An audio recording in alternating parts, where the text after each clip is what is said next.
పుష్పలో కూడా ఇలాంటి సీన్స్ అయితే మేము చూడలేదేమో.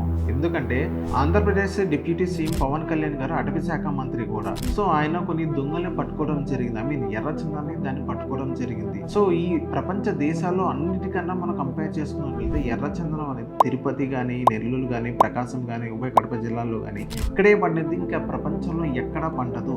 అండ్ ఇదే ఎర్రచందనం అనేది బయట దేశాలకి ఎక్స్పోర్ట్ చేస్తారనమాట. ఎక్కడంటే జపాన్ కానీ, ఇంకోటి మలేషియా కానీ, చైనా కానీ ఇలా మనం అనేది ఎక్స్పోర్ట్ చేయడం జరుగుతుంది. సో మన రాష్ట్రం నుంచి వేరే రాష్ట్రానికి వెళ్ళాలంటే అక్కడ బోర్డర్ అనేది ఎలా క్రాస్ చేస్తున్నారు, అక్కడ పెంగ్విన్స్ అనేది వాళ్ళు ఎలా క్రాస్ చేస్తున్నారు. ఈవెన్ మొన్న కర్ణాటకలో వాళ్ళు పట్టుకోవడం జరిగింది. అక్కడ పట్టుకున్న తర్వాత వాళ్ళు వేలంపాట వేసిన తర్వాత దగ్గరగా 140 కోట్ల రూపాయలు అనేది వాళ్ళకి రావడం జరిగింది కేవలం ఎర్రచందనం మీదే.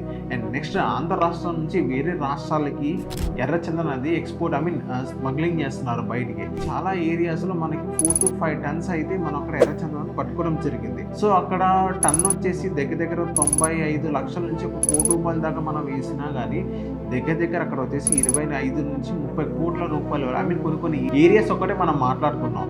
25 to 30 crores వరకు అక్కడ ఎర్రచందనాన్ని వాళ్ళు స్మగ్లింగ్ చేస్తున్నారు.